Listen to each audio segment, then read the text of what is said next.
Hola, ¿cómo están todos? Buenos días.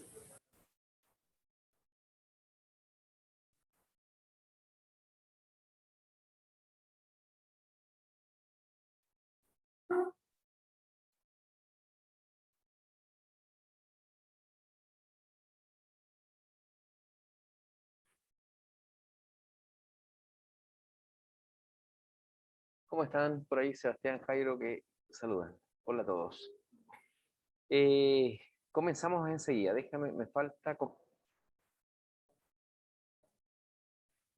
Lo de siempre para los estudiantes que están en la casa, cualquier problema de audio o de que no se vea bien la pizarra, me avisa, ¿ya?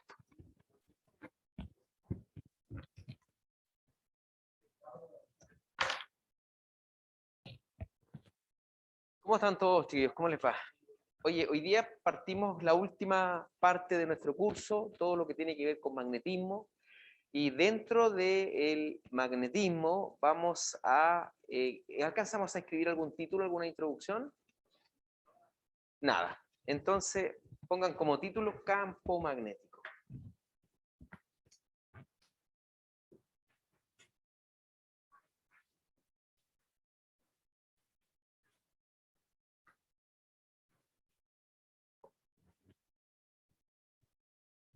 De manera así como de introducción muy breve, el campo magnético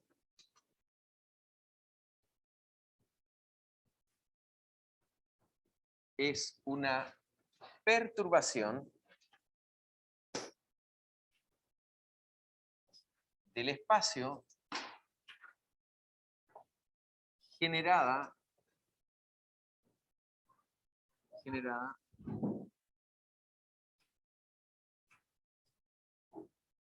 por materiales magnéticos y por corrientes eléctricas.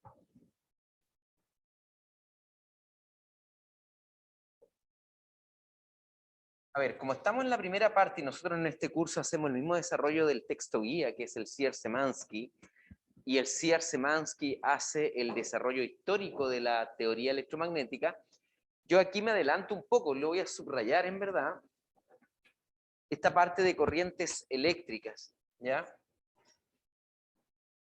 Y comillas además, corrientes eléctricas. ¿Ya? ¿Por qué? Porque cuando se empezó a trabajar, cuando se descubrió el fenómeno magnético, se pensaba naturalmente que solamente los imanes o materiales magnéticos eran los que generaban esta perturbación. En términos de perturbación, acuérdate que nosotros estamos trabajando más o menos con el modelo ya conocido y establecido del campo eléctrico. El campo eléctrico, ¿cómo se podía entender? Como una perturbación que se generaba en el espacio que rodeaba a un objeto cargado. ¿Se acuerdan de esa parte, no es cierto? Ahora, la única manera de verificar que existía este campo eléctrico era con otra carga. Traer una carga de prueba u otro objeto cargado y acercarlo a donde estaba el objeto original cargado. Bueno, esto es más sofisticado porque los primeros aportes que se hicieron en el campo magnético fueron solo debido a materiales magnéticos. Tiempo después, mucho tiempo después, siglos después, ya, se descubrió que en estricto rigor los responsables reales de generar campo magnético son las corrientes eléctricas. Donde haya una corriente, ¿y qué es una corriente eléctrica? Es el movimiento de una carga eléctrica. Donde hayan cargas en movimiento, van a haber campos magnéticos asociados. Entonces, si alguien quiere decir, bueno, y, profe, ¿qué pasa con los materiales magnéticos? Al interior de ese material magnético, lo que hay son corrientes eléctricas, que básicamente son los electrones moviéndose en torno al núcleo de cada átomo, solo que en los materiales magnéticos todas las rotaciones son idénticas en dirección.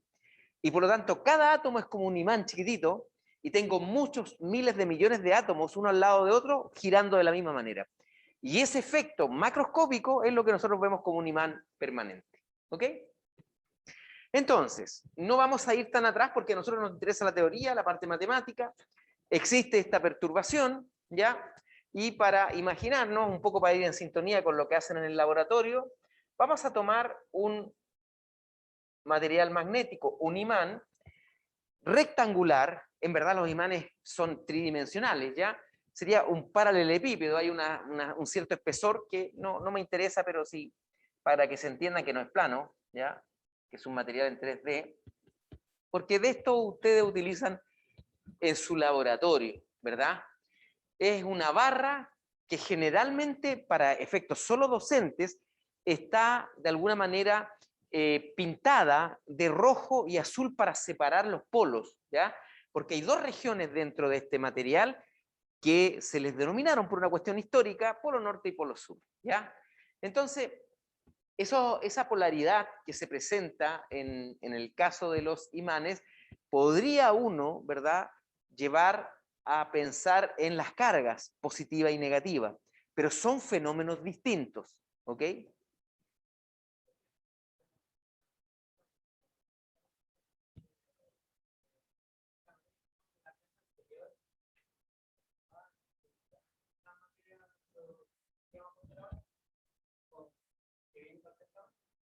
Me preguntan acá en la clase si la materia que pasamos la clase pasada tiene incidencia en el certamen siguiente. Esa es tu pregunta, ¿verdad? ¿Y qué materia pasamos? Ya ni me acuerdo. ¿Carga y descarga de un condensador? Mira, todavía no está establecido el temario. El temario, yo diría que no. Yo diría que a partir de esta clase, campo magnético entraría en el certamen 3. Pero mientras no tengamos el temario oficial, todo lo que se diga es probable, nada más, ¿ya? Lo más probable es que no. Carga y descarga no entra esta materia. Muy bien, mira, esta perturbación, ¿cómo se puede obtener fenomenológicamente y de manera muy trivial incluso en la casa? Si es que se tiene, por supuesto, un material magnético, ¿ya? Cualquiera, incluso estos pegatines del refrigerador, ¿ya? Ese es un imán, no es otra cosa. Es muy delgado, pero se puede hacer perfectamente el experimento. Entonces, uno podría tomar un papel, una hoja de papel de cuaderno, y ponerlo encima del imán, a lo largo, y poner sobre la hoja de papel limaduras de hierro. Las limaduras de hierro son el material que queda después de haber trabajado con metales, haberlos pulido, por ejemplo, haberlos lijado, haberlos cortado. Queda como, comillas, un acerrín metálico, ¿ok? Esas limaduras, que en el laboratorio lo tienen incluso en una especie de como salero, ¿ya? Para que el alumno los deposite sobre la hoja, y si uno hace el movimiento, ¿verdad? Lo excita con algún tipo de movimiento para que se reordenen, el ordenamiento que se obtiene es el siguiente. Ahora mirado este imán desde arriba, ¿ya? Las limaduras de hierro se orientan en líneas, ¿ya? Que se denominan líneas de campo, no es el vector campo. Líneas de campo de esta manera.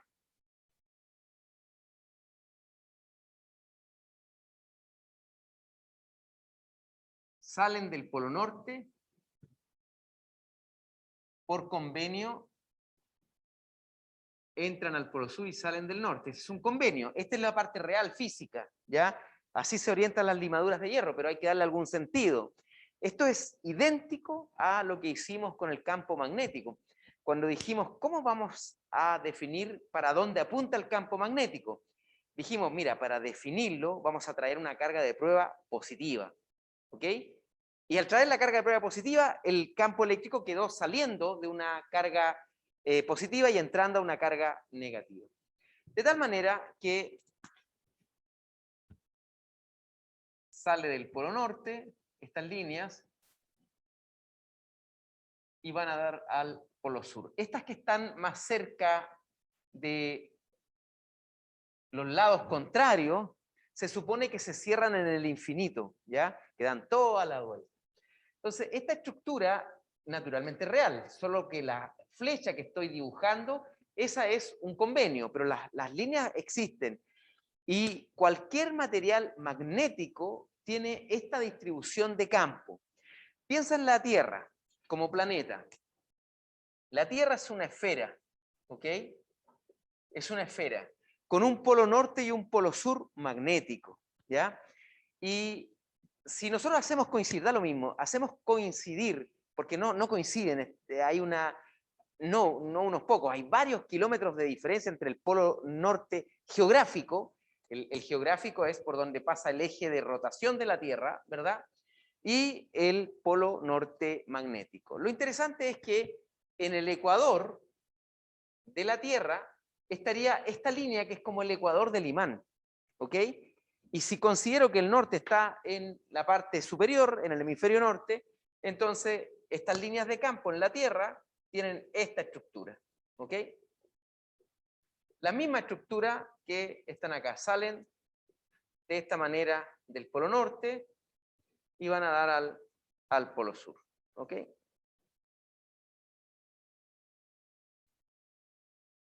Bueno, hay toda una preocupación importante porque ustedes saben que este campo magnético de la Tierra nos protege a nosotros de la radiación más nociva que nos llega del Sol, ¿ok? Entonces, ese campo magnético, que igual es pequeño, pero lo suficientemente grande para orientar una brújula, por ejemplo. ¿Y qué es una brújula? Es esta barrita, ¿verdad? Esta barrita, pero muy delgada. Es una aguja magnética, con un polo norte y un polo sur. Y se orienta de tal manera, ¿verdad?, paralela al campo magnético. Por lo tanto, indica que al norte o al sur, da lo mismo. Es solamente un convenio, ¿ok? ¿Cuál es el problema con el campo magnético terrestre? De que hay vestigios que en la historia de nuestro planeta ha cambiado la polaridad del campo. Es decir, no es estático. Es decir, el polo norte con el polo sur se han intercambiado de lugar. El sur quedó arriba y el norte abajo. Después, de nuevo, el norte, ¿verdad? El sur baja y el norte sube. Y eso en periodos prolongados de tiempo. En cientos, a veces miles de años ha ocurrido. El problema es que para ocurrir, eso es igual que un auto. Supón que yo voy en un auto para allá y no tengo la posibilidad de girar, sino que me debo devolver retrocediendo. Entonces piensa si yo quiero retroceder con el auto y no tengo la opción de doblar, voy para allá, primero tengo que frenar, detenerme, velocidad cero, e iniciar el regreso retrocediendo. ¿Se entiende la idea, verdad? Entonces, para revertir el sentido de la polaridad del campo magnético de la Tierra, el campo tiene que pasar por un valor cero. ¿Ok? Es decir, va disminuyendo el campo magnético, el polo norte va desapareciendo, el sur desaparece, cero, y aparece el sur arriba. Pero pasamos por un instante de tiempo en que el campo es cero. ¿Cuál es el problema? Que el proceso de cambio podría durar unos 200 años, desde que empieza la reversión hasta que finaliza, y hay estimaciones que podría durar 500 años. Y unos 100 años fácilmente con campo cero, y ha ocurrido. Muchas veces en la historia de nuestro planeta que no hay campo magnético. La radiación, por ejemplo, si pasara ahora, si pasara en este tiempo moderno de la humanidad, ¿verdad? Quedarnos sin campo en este minuto implica aparte todo el problema de comunicaciones, porque nosotros usamos de alguna manera ya el campo magnético terrestre, pero básicamente la vida en la Tierra cambia brutalmente porque la radiación gamma, la radiación X, llega total y absolutamente cruda, y la ultravioleta a la Tierra, que son las tres que el campo magnético nos protege, ¿ya? Y ha ocurrido muchas veces. Afortunadamente la vida se sigue desarrollando, sigue evolucionando y pasa por esas etapas. Lo triste de esto es que una investigación que se le hace muy poquito en la Nature establece que hemos detectado que este proceso se está iniciando o ya está avanzado en este minuto de reversión del campo magnético. ¿Ok? Así que a lo mejor se suspende el certamen 3. ¿Qué vas a hacer tú? Sí, hay vestigios de que el ser humano ya ha estado en la Tierra cuando ha pasado este proceso. Y estamos. Por el humano moderno, ya hemos seguido. Ok, ahora, si le interesa saber cuál es el origen del campo magnético y por qué revierte, es porque adentro el núcleo de la Tierra tiene metales pesados y que están girando. Y por lo tanto hay corrientes eléctricas generadas simplemente por un fluido en movimiento que me genera el campo magnético. Y prácticamente todos los elementos del sistema solar, todos los planetas, las estrellas, e incluso los satélites más chicos como las lunas, ¿verdad?, que están rotando en torno a los planetas, tienen también un campo magnético. Naturalmente, la intensidad del campo va a depender del sistema. Muy bien, ¿qué observaciones fenomenológicas? ¿Sí?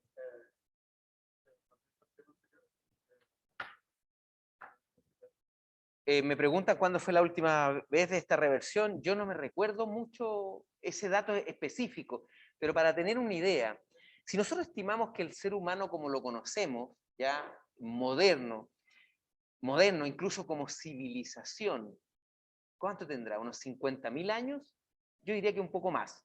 De historia hay fácilmente 10.000 años. 10.000 años, pero se estima que nosotros estamos 50, incluso 100.000 años.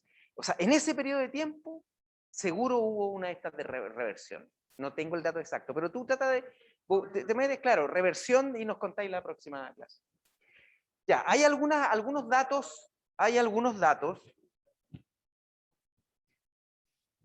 interesantes desde el punto de vista de la observación, pero yo creo que eso está incluso con el diario vivir, ¿ya?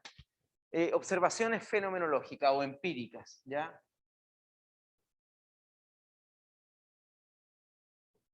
Me gusta más el término observaciones empíricas porque el término empírico tiene que ver con experiencia. Simplemente el ser humano se empezó a dar cuenta y observó lo siguiente. Algo muy parecido a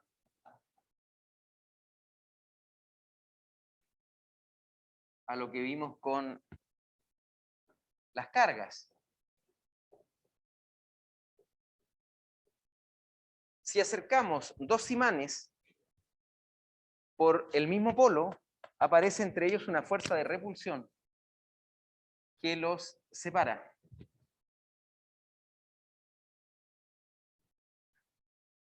Da lo mismo si es norte con norte o sur con sur, el efecto es idéntico. Después vamos a calcular cuánto valen esas fuerzas de repulsión, lo podemos hacer sin problema. Y naturalmente el otro caso es cuando se acerca un polo norte con un sur. Ocurre entonces el proceso inverso, se atrae. Ahora, aquí no hay que confundir lo siguiente, que son efectos completamente distintos, ¿ya? No voy a ir tanto con esta intro histórica porque ustedes pueden leerlo y me interesa ya llegar a la parte matemática. Fíjate que esto, uno cómo lo establece, cómo lo ve, mira. En la época mía, cuando yo era un niño, se pusieron de moda los tableros de ajedrez magnéticos, justamente porque uno jugaba mucho ajedrez en tren. Yo me recuerdo mucho, acá en Chile se viajaba muchísimo en tren, había un servicio que se llamaba el Rápido de los Lagos, que salía de la estación central y llegaba hasta la 10ª región y pasaba por todos los pueblos. Entonces uno viajaba en tren y era entrete. Y bueno, a los que nos gustaba ajedrez, jugábamos ajedrez y se movía. Pues. Y la idea era que no se moviera. O estabas ya en la universidad, ahí en algún pastito ahí carreteando y jugando ajedrez, no quería que se movieran las piezas. Entonces sale esto que básicamente el tablero tiene una superficie metálica y la pieza de ajedrez abajo tiene un imán. Entonces, los más curiosos, ¿qué hacíamos? Tomábamos las piezas y veíamos que algunas se pegaban y que otras se repelían. Eso significa que el imán que le pusieron debajo del caballo, debajo del peón, ¿verdad? A veces quedaba con el sur y a veces quedaba con el norte, y eso lo hacían al azar, porque los fabricantes lo hacían totalmente al azar. Entonces de repente quedaban dos polos de la misma norte con norte, sur con sur, o el caso contrario. Entonces uno veía las piezas se pegaban, ese es el fenómeno real. El que vemos en el refrigerador con el anuncio es un fenómeno totalmente distinto, porque uno podría hacer el siguiente experimento. Uno toma lo típico que uno se encuentra con un amigo que tiene un emprendimiento y te pasa un montón de avisos para que uno los pegue en su refrigerador y se los llegue a los demás amigos. Y uno llega con esos avisos, uno cumple, por supuesto, una cuestión solidaria de ayudar. Entonces, uno pone el anuncio y se pega al refrigerador. Entonces uno dice, ya, el anuncio es magnético, pero no el refrigerador. Porque si tomo una moneda o tomo un clavo y lo pego al refrigerador, el clavo, la moneda se cae. ¿Ok? Entonces, ¿cuál es la diferencia y por qué el refrigerador se comporta? Porque fíjate, el anuncio se acerca de esta manera. Se acerca con un norte y se pega al refrigerador que no es nada. Y si tú das vuelta al anuncio, podrías hacer el experimento, ¿verdad? Das vuelta al anuncio y le ofreces el otro polo, igual se pega. O sea, si tú acercas el norte, se pega. Si acercas el sur, se pega. Entonces, ¿cuál es el efecto? si el metal del refrigerador no es un imán. El efecto es que hay algunos materiales, en general los metales, que se convierten en un imán transitorio cuando tienen un imán cerca y minimizan su energía ofreciéndole el polo opuesto al original. Entonces, cuando acercamos un imán por el norte al refrigerador, el refrigerador se transforma en un imán en esa zona, ofreciéndole el sur, y se pegan. Das vuelta, le ofreces el sur, el refrigerador se convierte en un norte y quedan pegados. ¿Ok? Naturalmente, si tú quieres pegar tu destapador, que lo tienes listo para destapar algo, ¿verdad? En el refrigerador, lo pegas en el vidrio, no hay tal efecto. No todos los materiales se comportan como un imán transitorio. ¿Estamos de acuerdo? Se transforman en imanes solo aquellos materiales que tienen alguna propiedad que la vamos a ir discutiendo a medida que avance. Bueno, eso es lo que hay. Hay materiales que tienen dos zonas y lo curioso, fíjate que si alguien dice, mira, yo quiero quedarme con un polo norte y guardármelo en un bolsillo, voy a cortar este imán y el polo sur me lo voy a guardar en el otro bolsillo. O sea, lo que quiero hacer es cortar un imán y obtener monopolos magnéticos. Pero cuando hacemos ese experimento, tomamos un imán y lo partimos por la mitad, lo que me queda es un imán más pequeño. ¿Ok? Y otro imán, la otra parte, también más pequeño. Y si tomo esos dos y los vuelvo a partir en dos partes, me quedan 4 imanes, todos con un norte y con un sur. En otras palabras, no puedo obtener monopolos magnéticos. Y ya lo vamos a ver después al final ya de nuestro curso, por qué no existen los monopolos magnéticos, al menos teóricamente. Al menos teóricamente no existirían los monopolos magnéticos.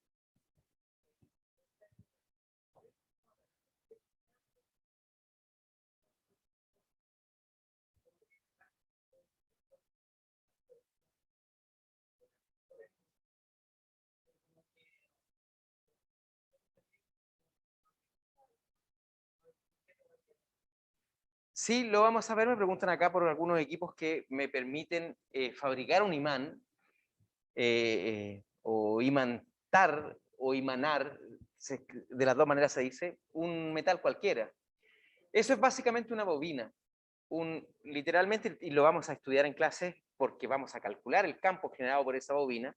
Si tú haces pasar una corriente por un cable que da muchas vueltas, así como la superficie del el cilindro, por ejemplo, del papel de la toalla nova.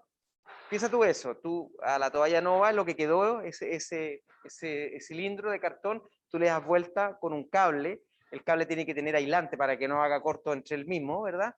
Y lo conectas a una batería, se te forma un electroimán. Y si al medio pones un material, lo convierte en un imán.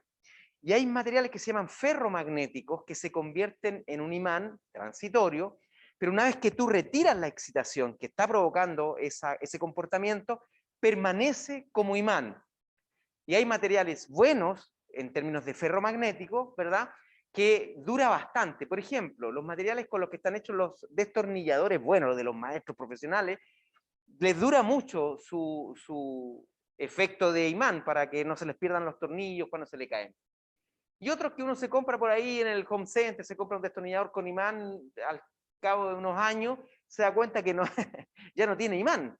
Pero tú podrías llevarlo de nuevo a este aparato y se va a convertir de nuevo en un imán que te va a durar de nuevo 2 o 3 años, como cargar pilas. ¿Ok? Ahora, no existe el material como imán permanente. No existe. Lo que pasa es que hay algunos materiales cuya forma de almacenar esa energía puede durar miles de años. Entonces, la escala nuestra, para nosotros, ese es un material permanente. ¿Ya? ¿Eso qué es? Claro, bueno, me muestran acá, no sé dónde está la cámara de los chiquillos en la casa, esta es la bobina de un motor, sí, ¿ya? Que lo vamos a ver justamente, creo que en la próxima clase alcanzamos a ver cómo funciona este motor. Este motor tiene un enrollado de cobre, tal como tú dices, ¿verdad? Que son varias espiras y que está metido al interior de un campo magnético permanente, ¿ya? Y vamos justamente a explicar que si yo le meto corriente, esa corriente se transforma en movimiento, que sería un motor. Pero funciona al revés. Si al mismo equipo le doy movimiento, me saca corriente, que sería el generador eléctrico. Pero ¿traen la próxima clase que lo vamos a ocupar? Ya, pues, vamos a la matemática, lo que nos interesa y lo que les vamos a preguntar. Esto igual es importante, esta observación fenomenológica, un ingeniero tiene que saber. Pues, o sea, ¿te imaginas que calculas con integrales campo magnético y te hace una pregunta a un niño de colegio? ¿Cómo explicarías el campo magnético terrestre? Y tú dices, bueno, busquémoslo en Google. Igual sería un poco fome. Ok, entonces, aspectos matemáticos del campo magnético.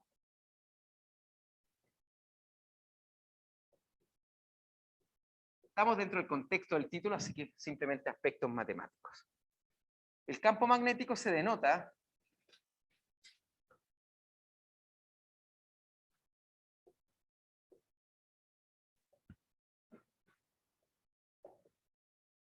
por B, tiene un carácter vectorial, tiene un carácter vectorial,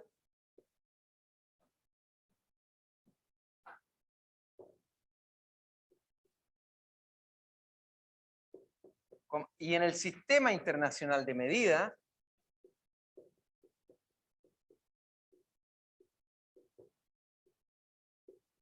su unidad es el Tesla, que va a ser una T mayúscula el símbolo. ¿Ok? Entonces, cada vez que estemos hablando de campo magnético, vamos a estar hablando de Tesla, y la letra que representa el campo magnético es una B, y por supuesto la flecha indica que es un vector, igual que el campo eléctrico. ¿Ya? Tesla, cuando le dimos en honor a este científico, ¿no es cierto?, la unidad de medida del campo magnético, se trabajaba con imanes súper grandes, pero después las aplicaciones más importantes las tenemos en circuitería, en un montón de cosas, y los campos son bastante más chiquititos, entonces trabajamos con militesla, incluso con microtesla, ¿ya? Pero ustedes saben que los prefijos permiten eso, achicar o agrandar. Pues el kilo, por ejemplo, agranda por 1000, y el mili achica por 1000. Entonces esas son como las unidades más usuales. El militesla sobre todo es el más usado. Un militesla sería la milésima parte de un tesla, ¿ya? El micro, la millonésima, el nanotesla también se usa, sería la 1000.000.000ª parte de un tesla. Ok, ahora sí estamos en condiciones entonces de ver la primera ecuación asociada o relacionada con el campo magnético, ¿ya? Se pongan como título fuerza magnética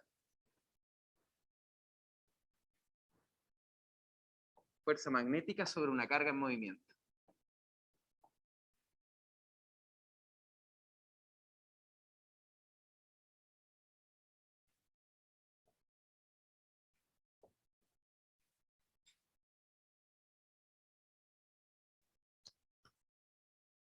Mira, como el capítulo final, o casi final, penúltimo de nuestro curso, es fuentes de campo magnético, es decir, quiénes originan el campo magnético, que son las corrientes, vamos a aprender a calcular incluso, pero por ahora vamos a aceptar que en una región del espacio hay un imán que me está generando un campo magnético. Y lo vamos a simplificar, podemos pensar que el campo magnético es constante, por ejemplo, ¿ya? Entonces, una nota antes de esto, ¿ya? Que se usa mucho. Vamos a imaginar el vector campo magnético, le voy a dar una vista tridimensional al vector. Una vez me preguntaba un alumno en una prueba que nunca entendía las cruces, ni tampoco unas pelotitas que no le ponía. Vamos a suponer, aquí le vamos a dar una representación un poco más artística al vector. Es un vector cualquiera, pero en este caso este vector, esta flecha que está en la pizarra, me representa el campo magnético. ¿Ok? Entonces muchas veces necesitamos dibujar el campo magnético, pero en el plano, o en una dirección, digo, perpendicular al plano de la pizarra. Entonces, ¿cómo uno dibuja un vector mirado de frente o mirado de atrás? Lo vamos a hacer con la siguiente notación. Cuando lo miramos de frente, ¿ya? El campo lo vamos a representar de esta manera, ¿ok? Como la flecha mirada, ¿no es cierto?, de este lado. Y cuando le miremos la parte trasera, la cola del vector, va a ser una cruz de esta manera como una X, ¿ya? De esos dibujos ustedes se van a encontrar en pautas antiguas de nuestro curso, ¿verdad?, del 120, en ejercicios, en tareas, etcétera, y en un montón de cosas que tutoriales de esa manera representado. Entonces pueden poner ustedes B, vista de frente, y B con una vista desde atrás, de cola, digamos. ¿Ok? Esas son las dos maneras que vamos a representar los vectores para, justamente, a nosotros nos interesa muchísimo lo que está pasando en el plano de la pizarra, porque algo le va a ocurrir que tiene que ver con el producto cruz en el fondo. Entonces siempre voy a tener tres direcciones. No puedo trabajar en el plano exclusivamente. Siempre voy a trabajar con tres componentes en los vectores. Entonces, supongamos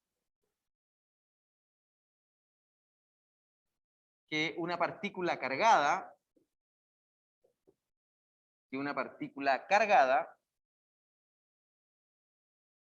se mueve en una región con B constante. Vamos a partir con casos más o menos triviales. El campo es constante. ¿Cómo uno podría imaginar que el campo es constante? Suponer que la región del espacio por lo que se está moviendo esta carga es, ¿verdad?, muy pequeña respecto del tamaño del imán que genera el campo. O sea, yo me puedo imaginar, por ejemplo, en los túneles que hay en los ciclotrones, en los aceleradores de partículas, hay unos imanes gigantescos del tamaño de esta habitación. Entonces, suponiendo que tengo ahí un imán, el polo norte sería todo ese muro, el polo sur, este otro muro que está acá, y este es el espacio donde estoy yo, donde se van a mover las cargas. Entonces, en una región, ¿verdad?, más o menos alejada de los bordes, el campo es más o menos constante. Sale del norte y entra al sur, con líneas que son en intensidad la misma, ¿ya? La misma intensidad. Entonces, supongamos que una partícula cargada se mueve en una región con el campo constante. Vamos a suponer además, vamos a ocupar ya esta nota, que el campo es perpendicular a la pizarra y que sale de la pizarra. ¿Ok? Uno hace este dibujo con estas pelotitas y ese puntito. X espaciado para dar el sentido de que el campo es constante. Y por aquí entra un objeto, una partícula puntual, cargada, que tiene cierta velocidad, ¿ok? Y que tiene cierta carga. Podría ser un protón con carga positiva, podría ser un electrón con carga negativa, puede ser una pelota de ping-pong, ¿verdad? O puede ser cualquier objeto, una partícula de tierra, pero que tiene carga, ¿ya? Tiene que tener carga. El efecto no se produce si es que el objeto no está cargado y está neutro. Tiene que tener carga, ¿ok? Entonces esa es la situación física. El campo puede tener cualquier dirección, puede ser un campo que apunte para arriba, para la izquierda, etcétera, pero quiero más o menos tratar de generalizar la situación con un campo perpendicular a la pizarra. Entonces, la fuerza que el campo ejerce sobre esa partícula cargada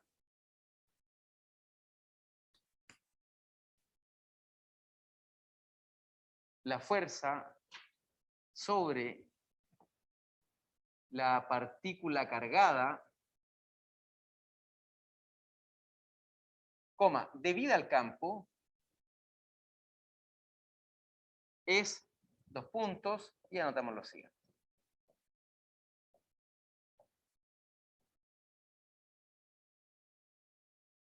Le ponemos un doble cuadrito.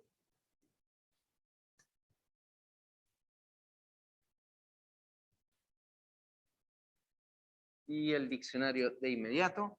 Abajito, F es la fuerza magnética sobre la partícula. Podemos poner simplemente fuerza, pero pongamos el apellido para que estamos en el contexto de campo magnético. Fuerza magnética. Q es la carga. P es la velocidad. Y es la V, ¿no es cierto? Y la otra es la B labial, campo magnético. Entonces, lo primero que nos damos cuenta es que la definición de fuerza magnética está dada por el producto cruz. ¿Ok? Oye, ¿les molesta si prendo un poquito el aire? Estos aires se pueden prender porque tienen filtros independientes, así que no hay ningún peligro de contaminación ni nada. pero ando sin lente, así que no veo ningún. No sé en qué módulo lo tengo, ¿no?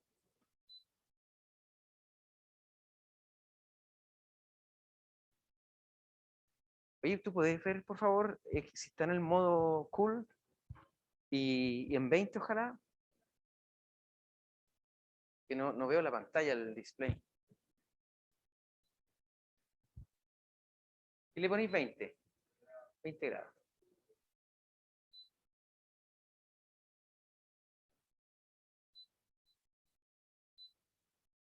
Ahí quedó en 20. Y ahí quedó en cool. Ah, bueno, muchas gracias. Se me dio como un calor.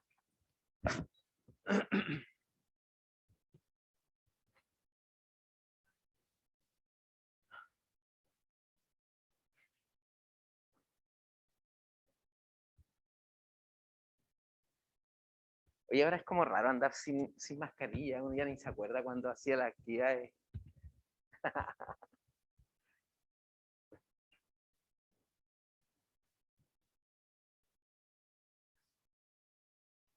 Ya, ¿cómo están en el producto cruz? ¿Se acuerdan de su curso de 110 que el torque de una fuerza se calculaba a través del producto cruz? Como lo vamos a ocupar ahora en fuerza magnética sobre un conductor, en la ley de Biot y Sabat, en la ley de Ampère y en la ley de Faraday-Lenz, vamos a hacer un repaso de unos 7 minutos, un recordatorio más que repaso del producto cruz, porque no podemos tener bache en esa parte.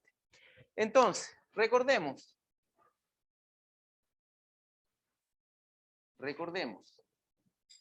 sean, vamos a definir dos vectores. Voy a usar las letras minúsculas para no confundir el B grande, ¿ya?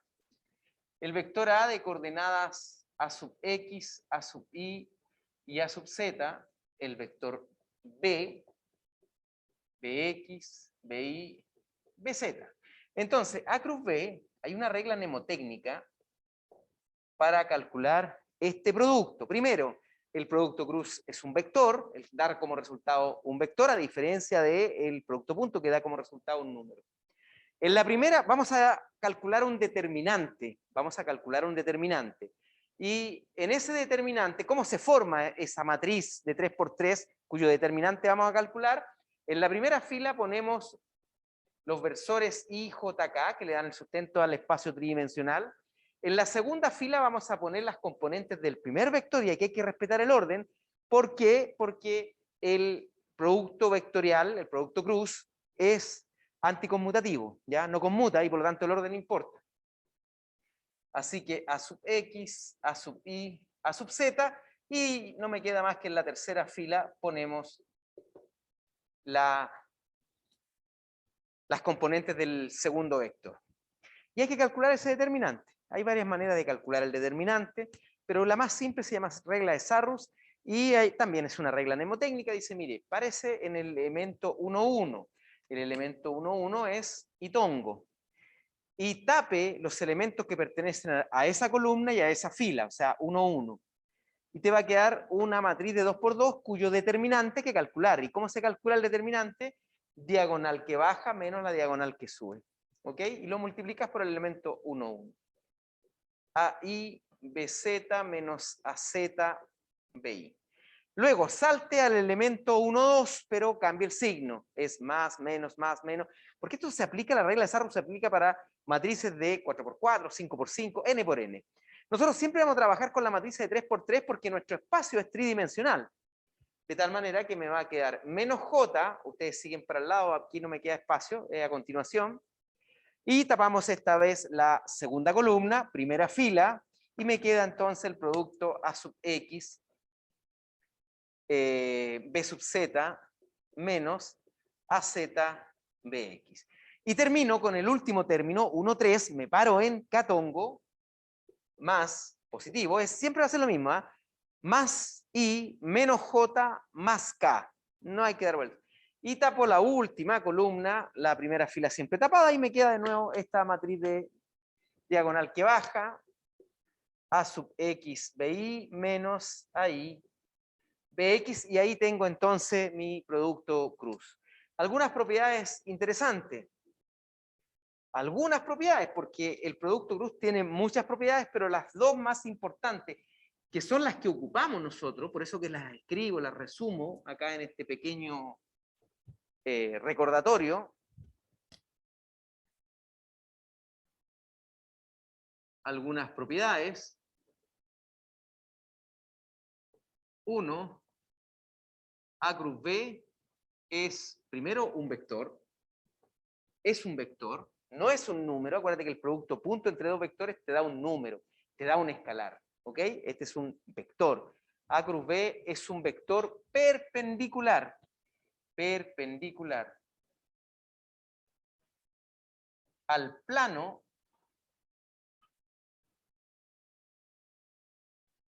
en donde viven, y lo voy a poner así, coloquialmente, pero que se va a entender inmediatamente, A y B. Voy a poner minúscula para que no se me confundan, disculpen. A y B, lo mismo que estamos multiplicando. A y B, ¿ok? O sea, los dos vectores que estoy multiplicando están en un plano, me definen de hecho un plano, ¿ya? Ustedes cuando estudian espacios vectoriales, ¿verdad? Los planos son definidos por los vectores. Entonces, la primera cuestión es que el producto cruz de dos vectores me da un vector y ese vector siempre es perpendicular al plano donde habitan los dos vectores. Entonces, por eso que yo te contaba que nosotros necesitamos, por esta propiedad, tener la posibilidad de dibujar los campos perpendiculares a la pizarra, ¿ya? Porque si acaso, por ejemplo, si acaso el campo está en la pizarra, a lo largo de la pizarra, y la velocidad de la partícula cargada también está en la pizarra, cuando yo calcule ese producto cruz, el resultado, que es la fuerza, me va a dar a 90 grados de la pizarra, perpendicular a la pizarra. Por eso que uno quiere dibujar la fuerza y no el campo. Por eso que el campo siempre lo pone perpendicular. Pero vamos a ir rotando, vamos a ir cambiando para que lo entiendan bien. Y la segunda propiedad importante que necesitamos recordar, todo esto es un pequeño recordatorio. Dos, lo que les contaba, la anticonmutatividad.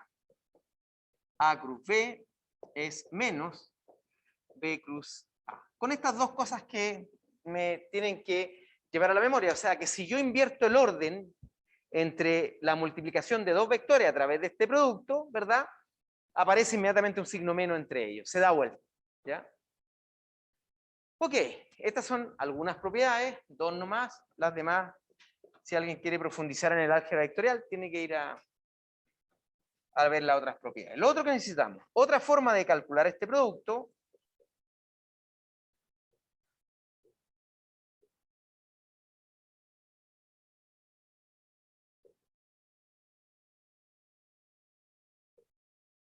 me refiero al producto cruz, también en la literatura se conoce como producto vectorial, ¿ya? Producto cruz o producto vectorial, para diferenciarlo del producto punto escalar, ¿ya? ¿Se acuerdan cuál es la otra manera de calcular sin usar la regla de Sarrus?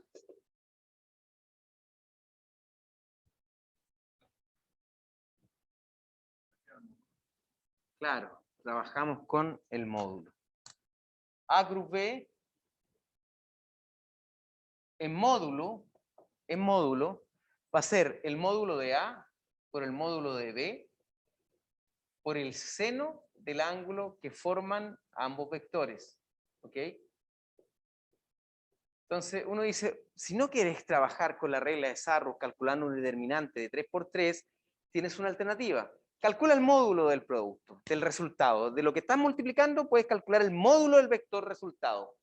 ¿Cómo se hace? Tienes que conocer el módulo del primer vector, el módulo del segundo vector y el ángulo entre ellos. ¿Ok? ¿Qué otra cosa además ya sabemos? Ahora, la dirección, ya sabemos, es perpendicular al plano de A y B. ¿Ya? Esta sería como la otra forma, con un guión aquí. La dirección del vector A cruz B, ya sabemos, es perpendicular al plano de A y B. La dirección en la que estaría este producto es perpendicular al plano de A y B. Me falta el sentido. O sea, lo que quiero decir es lo siguiente. Si los vectores A y B están en la pizarra, entonces el producto cruz sale de la pizarra o entra a la pizarra. De algo estamos seguros, está a 90 grados con la pizarra, pero no sabemos si sale o si entra. Me queda el sentido entonces, y ese sentido lo da la regla de la mano derecha. ¿Ok? La vamos a discutir, ustedes yo creo que también la dominan. Y hablábamos con los chiquillos del 110, porque justamente estamos viendo producto vectorial. El sentido se obtiene con la regla de la mano derecha.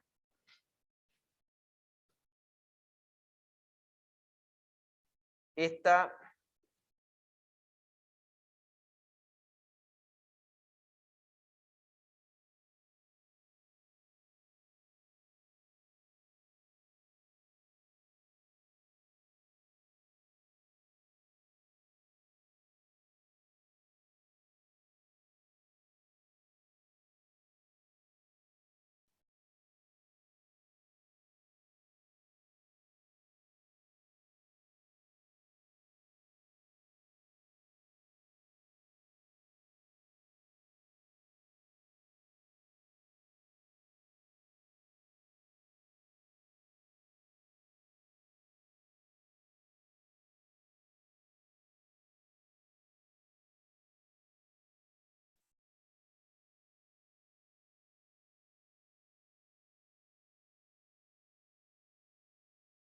Profe, creo que se acabó la pila del micrófono. O se apagó.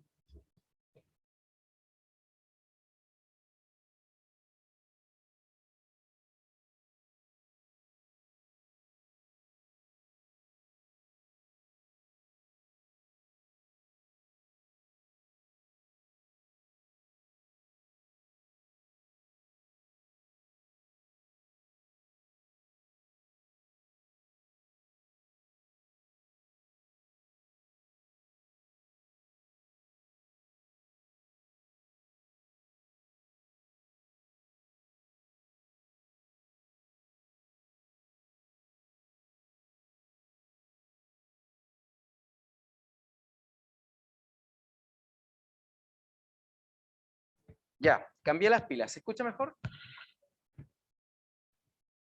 ¿Sí? Sí, profe, perfecto.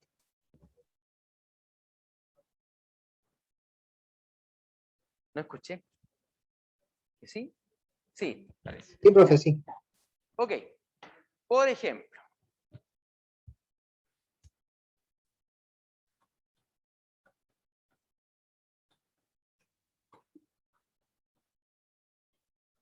algo muy trivial, muy simple, pero útil de manejar. Vamos a suponer que tenemos dos vectores, A y B, como están en la pizarra, y queremos calcular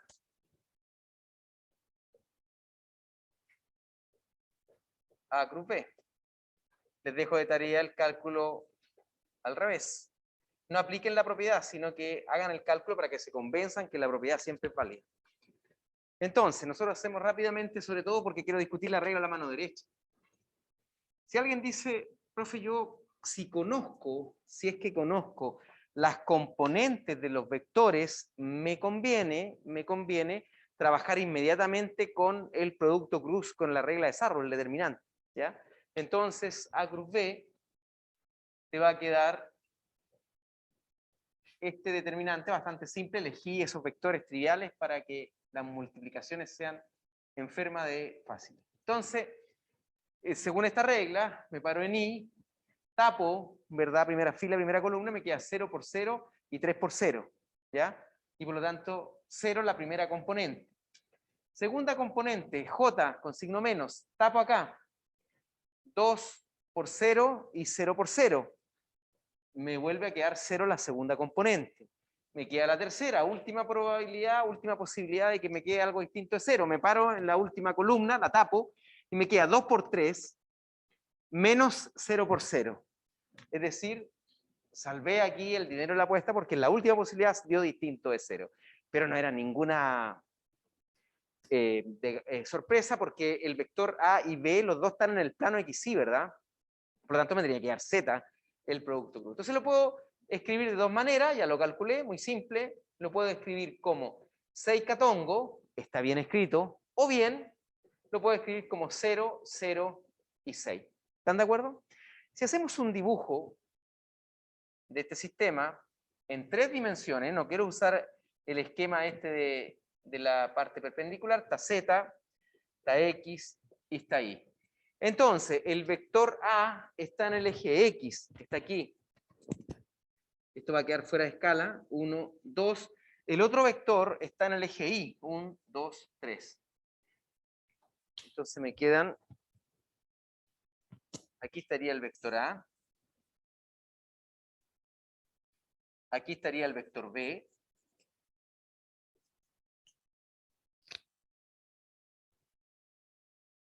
ustedes dirán, ¿por qué el profe está haciendo este repaso tan ñoño, tan matemático, tan simple, tan de colegio? Porque aunque ustedes no lo crean, se equivocan en estas cosas en la prueba. Y es fome revisar las pruebas y verificar que algo saben de física, pero tienen estos problemas trivialísimos de matemática. Por eso que me doy este trabajo para lo que diría, ¿no es cierto?, un político, aplanar la cancha, que todos tengan la misma posibilidad, los que saben y los que no. 1, 2, 3, 4, 5, 6. Hasta ahí.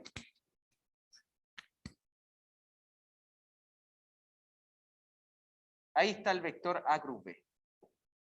¿Están de acuerdo en el dibujo, verdad? El vector A en el eje X, el vector B. Ahora, los vectores pueden estar con cualquier orientación. Estoy a propósito tomando algo súper trivial para explicarle la regla a la mano derecha. Entonces ahora, otra forma. Bien dice, profe, ¿sabe qué? Yo no voy a usar el determinante, voy a usar la otra regla. Y ahí van a tener dos maneras, ¿no es cierto?, ustedes en la prueba de calcular el producto cruz. Otra forma. Primero voy a calcular el módulo.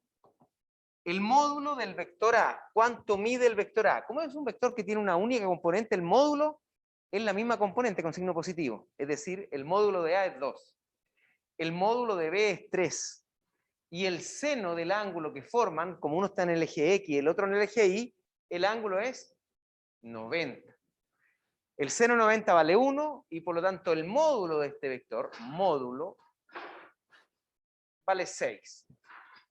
Ahí vamos bien.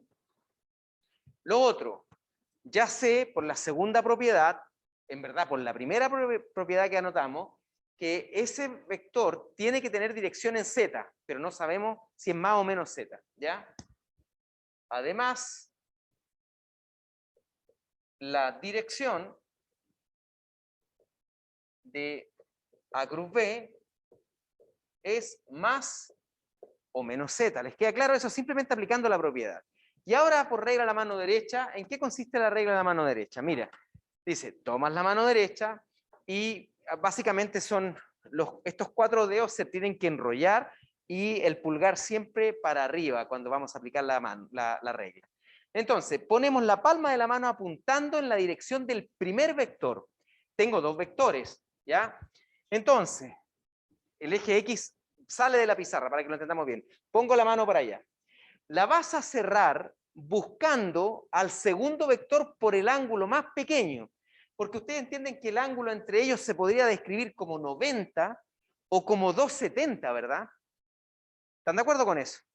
Pero hay que buscarlo por el ángulo más pequeño. ¿Y cómo se busca? Cerrándolo, ¿ya? Entonces, si tengo apuntando la mano para donde están ustedes y B apunta para acá, cierro la mano, ¿verdad? Y el pulgar me va a indicar para dónde me quedó el producto cruz. Hago esto, cierro. Si ustedes hacen el cálculo de la tarea del punto 2, háganlo con esta regla, les tiene que dar menos 6, ¿verdad? Porque si invierto el sentido de la multiplicación, me queda un signo menos inmediatamente. Apliquemos la mano derecha, entonces, porque el módulo es lo mismo. Sigue siendo 90 grados, 2 por 3, 6. La dirección sigue siendo más o menos z. Y el sentido la regla la mano derecha. Ahora tenemos que poner la mano apuntando según B. ¿Ok? Apunto según B. Y cierro la mano por el ángulo más pequeño. Fíjate que al cerrarla por el ángulo más... Yo siento el chiquillo en la casa que no me vean. Al cerrar la mano por la mano más por el ángulo más pequeño, si la mantengo así, me quiebro los dedos, ¿verdad? ¿Cuál es la única manera? Dar vuelta a la mano y ahí se cumple todo, cierro y el pulgar me quedó para abajo. Y yo les contaba alguna vez, en algún minuto, los alumnos que hicieron el 110 conmigo el semestre pasado, esta regla se llama la regla del sacacorcho, la del tornillo, tiene más o menos la misma estructura, ¿ya? Con el tornillo, acuérdense que hay un problema, que el tornillo, ¿verdad? Hay tornillos que tienen hilo derecho, que funcionan como el sacacorcho, es decir, tú haces una rotación horaria y el tornillo se mueve para allá. Antihoraria se devuelve. Como el sacacorcho, cuando ustedes han destapado alguna vez una botella, ¿verdad? Quieren que baje el sacacorcho, tienen que hacer este movimiento. Mirado desde arriba, horario. Y para sacar el corcho, antihorario. Pero hay tornillos que funcionan al revés. Y creo que les conté esa talla. Yo quebré un pedal de competición de mi bicicleta porque no sabía que los pedales de bicicleta tienen un hilo correcto, derecho, y el otro es inverso, para que justamente no se sueltan cuando estés pedaleando. No lo sabía. Eso fue lo triste de la historia. Eran unos chimanos que me costaron un montón. Ok, vamos entonces a dar por terminado este pequeño recordatorio. Nadie podría a partir de esta clase ya tener problema con el producto group. Lo hacen como ustedes quieran, regla a la mano derecha, módulo, regla de desarrollo. Volvamos entonces a la parte de la fuerza magnética.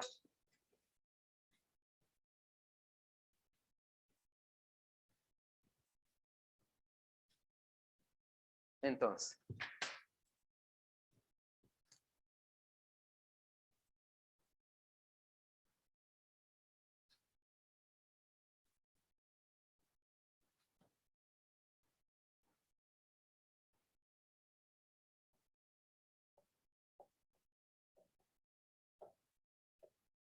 el producto entre la velocidad y el campo magnético me va a determinar la fuerza, pero lo interesante es que la fuerza me va a dar a 90 grados del plano donde está la velocidad de la partícula y donde está el campo magnético.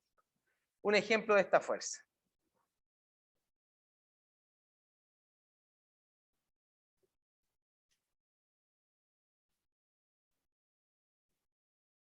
Un ejemplo de esta fuerza.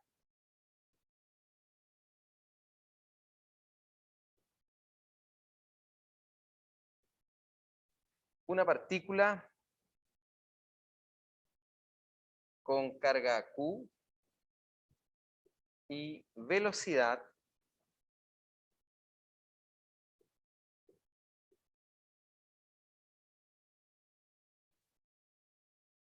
coma, ingresa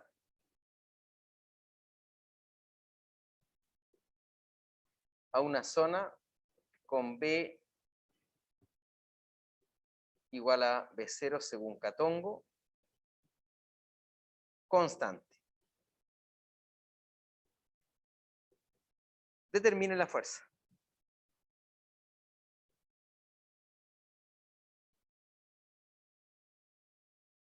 Ahora vale la pena hacer el dibujo en 3 dimensiones con la nomenclatura, con el convenio que acabamos de definir, de ver de frente la flecha o de la parte de atrás.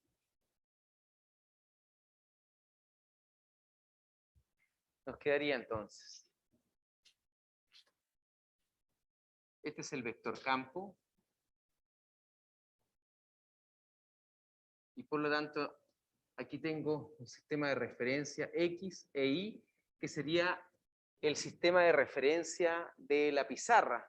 ¿Ya? El plano X y Y es el plano de la pizarra, y el eje Z es perpendicular a la pizarra, positivo hacia donde apuntan ustedes. ¿Ok? Y tengo un objeto cargado, una partícula cargada, que entra a esta zona, una partícula Q, con una velocidad a lo largo del eje X. Esa es mi situación, este es el campo magnético. ¿Ok? Entonces, rápidamente, calculemos el producto crudo entre la velocidad y el campo. Esto nos va a dar bastante simple. La velocidad está según X y el campo según Z. ¿Ok? Entonces, La regla de Sarrus rápidamente me da 0 en X, menos J, tapo, y me queda distinto de 0.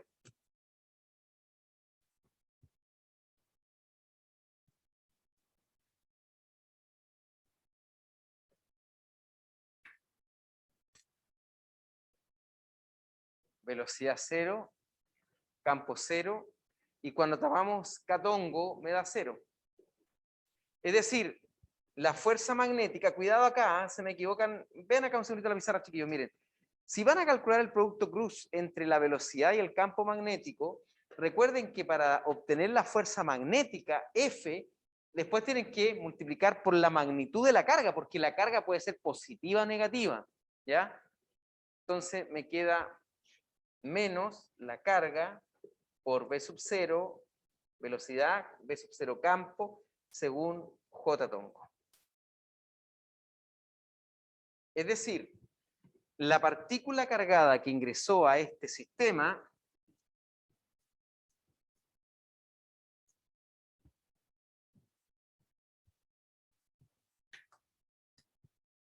experimenta una fuerza según J tongo, es decir, a lo largo del eje Y, y el eje Y es el eje vertical de la pizarra, ¿verdad? Que va a hacer que la partícula sufra una deflexión, si es que tiene carga positiva. Porque no he dicho nada del signo de Q, ese signo menos es producto del producto cruz, de la multiplicación de los dos vectores. Pero si ahora la partícula que está ingresando tiene carga negativa, ese Q tiene que ser reemplazado por un menos algo. Me va a dar positivo. Entonces la partícula se movería para arriba. Es decir, positivas se van a mover así, y para arriba las negativas. En este campo, donde el campo sale de la pizarra. Este fue el primer experimento que se hizo cuando se empezó a descubrir que los electrones y protones tenían cargas distintas. Se bombardeó, sabían, ¿verdad? Se dispararon protones y los protones sufrieron esa deflexión. Después electrones, la deflexión que va hacia arriba. ¿Qué pasa si tiro neutrones?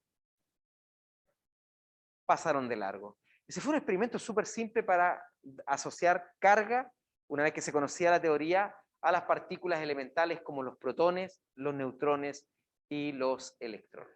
¿Ok? La próxima clase, la clase del día lunes, ya nos metemos en tierra derecha en temas, porque esta clase, siempre los cambios de tema, la parte introductoria es un poquito más lenta, pero ya vamos a ver qué sucede cuando la partícula queda atrapada en una trayectoria circular en la zona donde hay campo magnético.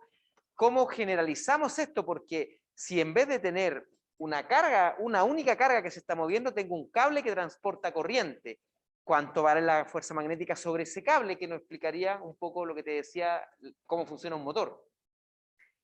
Y finalmente ya nos metemos a la parte de fuentes de campo magnético. Vamos a estudiar la primera ley más o menos densa, que es la ley de Biot y Savart.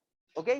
Quedamos hasta acá. No se me vayan los que están en la sala porque tengo que pasar la lista. Y los demás, ¿hay alguna duda, pregunta de los que están en la casa?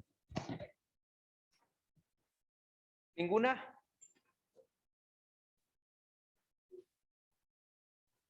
No, por mi lado, no, profe. Gonzalo, tú me dices que sí, que tienes duda.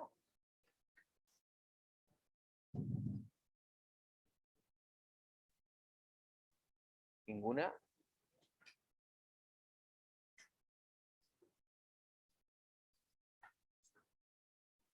Ah, es súper antiguo. Ya, nos vemos. Chao, chiquillos, que estén muy bien.